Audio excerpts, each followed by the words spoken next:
Hi friends, this is Audi1 and you're watching part 9 of the Sqli-labs series. Well, today we are going to discuss time-based SQL injections. For those who are watching this for the first time, it is strongly recommended that you go back and watch the entire series in sequence because we are using parts that are explained in the previous videos and we are building it up in a sequence. Thank you. So let's start. Well, today we are going to take the Sqli-dump series lesson 9 for the time-based injections, and we start with the basic enumeration, the basic phase that we all should be aware by now, and we have to provide an ID as a numeric value.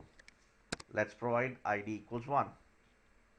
Okay, you are in. Let's say 5. Again you are in. Let's say 8. Again you are in.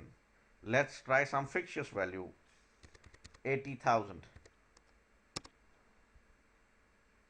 This time also it says you are in. Let's try a bigger value. Again it says you are in. Let's try a string. Again it says you are in. Let's try to break the query with single quotes. Again you are in. Double quotes, some colons, maybe use some escape characters.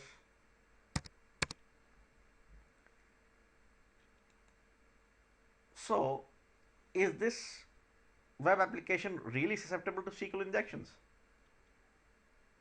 We don't see any physical difference in when we are trying to break the query.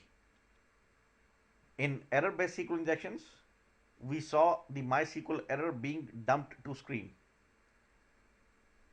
Then with blind injections, boolian based, we were able to distinguish with some kind of a difference in how the page was showing up.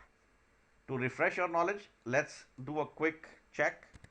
Lesson 8/id equals 1 and it says you are in, but as soon as we give a fictitious value, we got a response back that was different because now you are in is not there. Or if we try to break a query, again you don't see that you are in.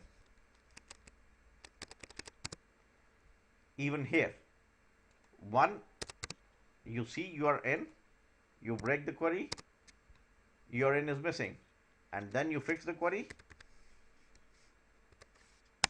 and again it's back. So we had some visible signs that gave us an idea that there is some kind of injections. But in this chapter,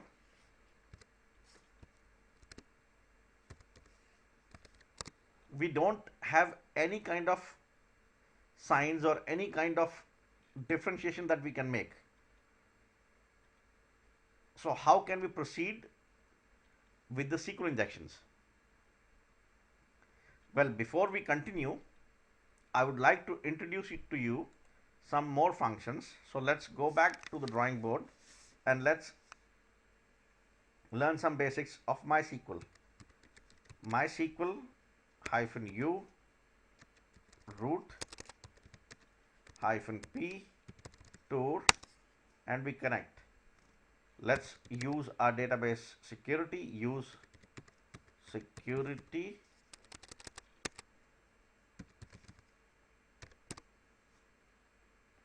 and let's understand a function called sleep.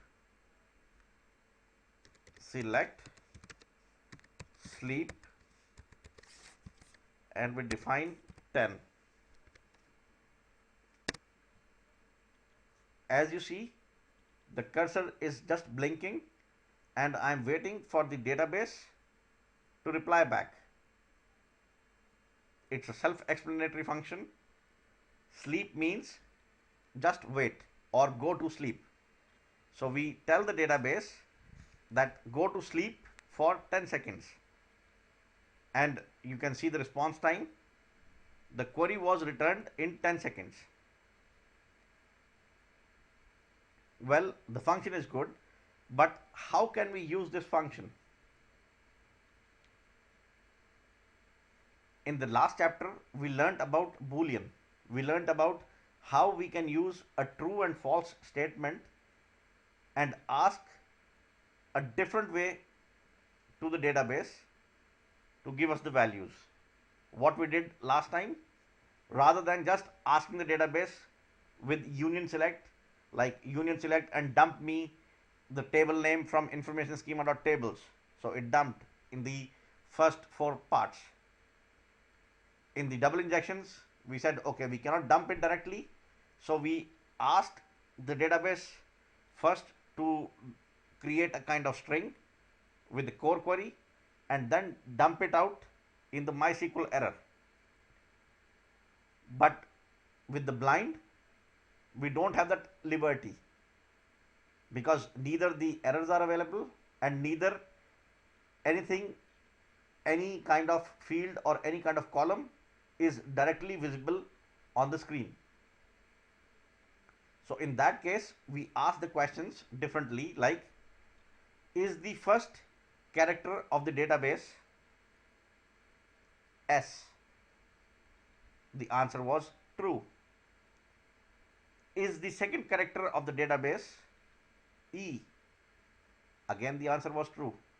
So by evaluating these kind of questions or asking indirect questions, we were able to enumerate the complete database. So we'll use the same Boolean approach in this time-based injections, but as nothing is visible on screen, so we'll be using the time factor for our true or false. So we'll say, is the first character of the database equals S? And the answer would be true. So we can just tell the database, if the answer is true, then wait for 10 seconds before you return back the reply. If the answer is false, return it instantly. So we get a pattern. If the answer is true, it will wait for some time. If the answer is bad, it will return instantly. Let's try one out. So we say select, and I would like to introduce another function called if, the conditional operator, which everybody would be familiar with who's known to programming, the if operation.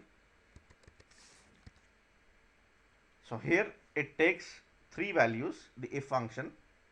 The first is the condition, the second is the value which will be returned if it is true, and the third, the value returned if the condition is false. So let's say, let's make select database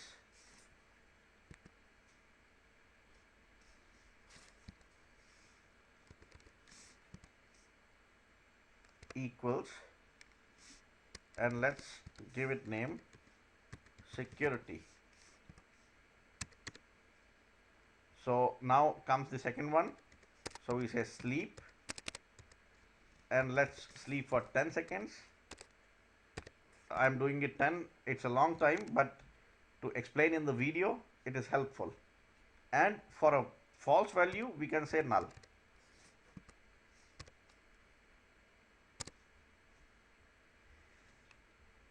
So we just told the database, if database is security, then just sleep for 10 seconds. And you see it slept for 10 seconds. Now let's change the security to something else, and let's see.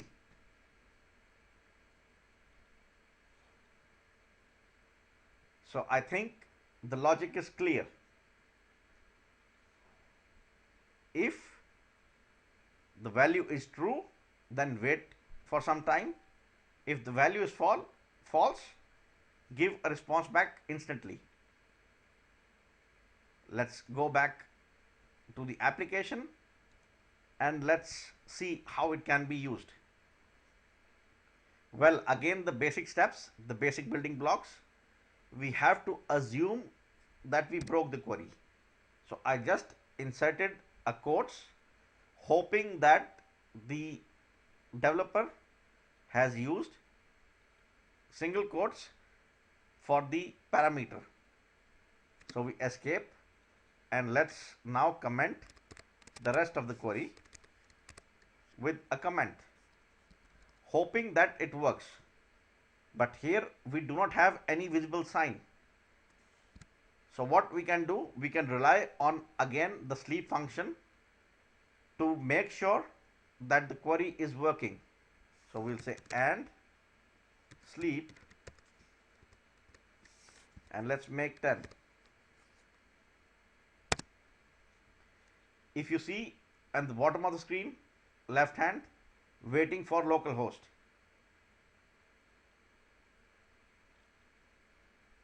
And the page is loaded.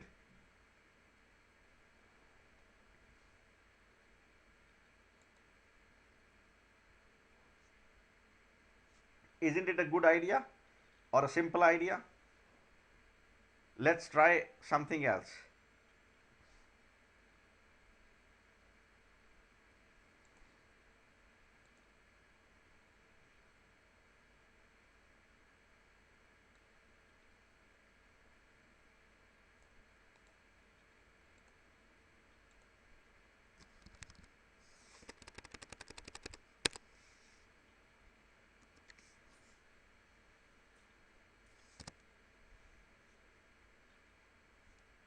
And see the response. We are waiting for the page to get loaded. Let's change it to some other value. And it instantly gets loaded.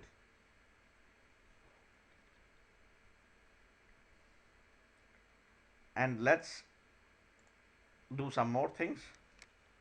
Security. And let's say, rather than using database, let's say version. Well, as I'm typing the version, in the last video I had asked you why when we tried to do a query on the version on the MySQL backend, it did not return a true when we mentioned that the version of the database, the major version or the first character was 5. Well, I'll tell you the answer now. In there, if you remember, we had used two functions, function inside a function. We had used an ASCII function and we had used a substring function. So substring function was used to split up the version and just retrieve the first part. But we also had an ASCII function. So we had to put the ASCII value of 5 or the unit 5.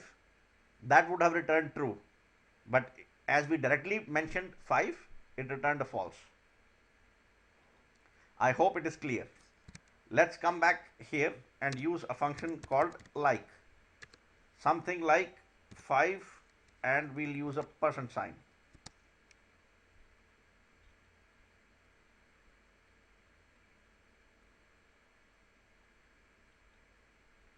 What happened? Did it work? No, it did not. So how can we make it to work? Well, I would advise that whatever you are practicing, you can practice on the back end and then come back and try the perfect query on the front end. Let me show you on the back end.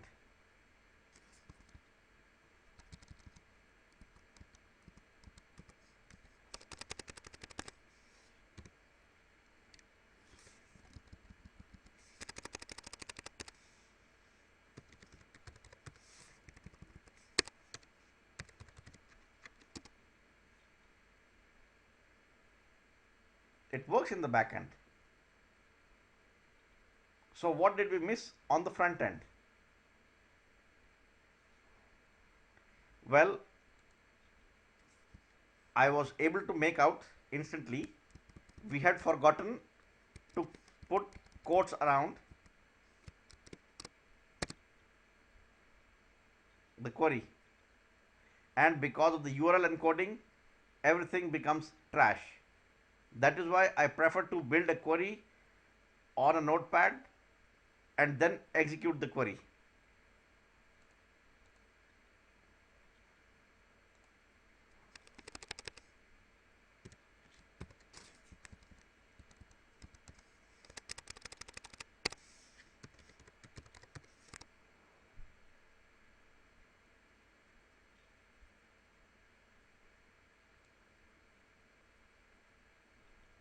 Somehow, because of the URL encoding, it is messing around because of the percentage sign being defined in here. Let's go back and let's complete the other parts. For many, you would be understanding the logic clearly now. Let's use our other boolean and we can build up anything. Select table underscore name from information underscore schema dot tables limit 0, 1.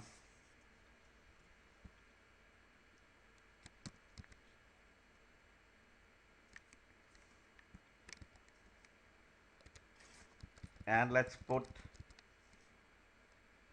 a substring sub str.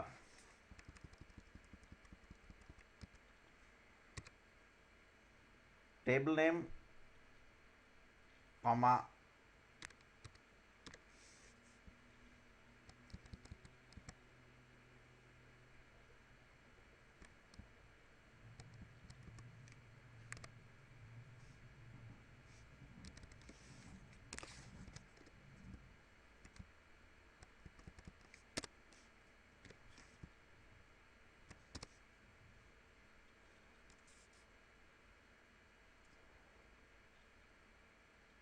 so it returns a false. Select substring table name comma 1, 1. That means start with the first one, take the first one from information schema dot tables, and we forgot one thing.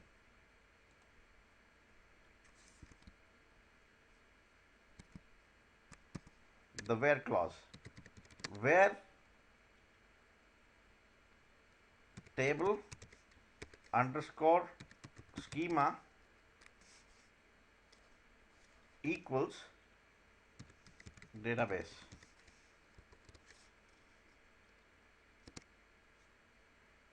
And as the first table name is emails,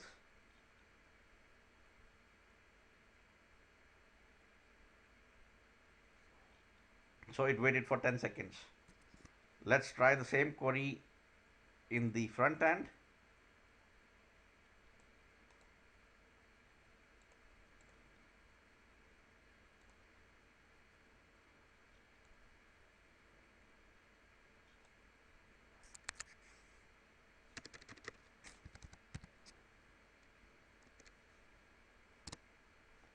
And you see it is working.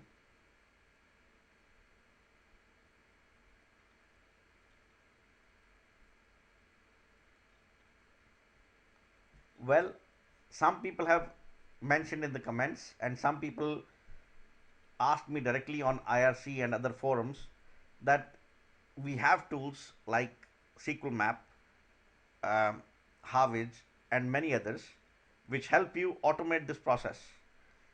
Yes, they are awesome tools, but I would like to iterate that tools are tools. They have their place, in our toolkit.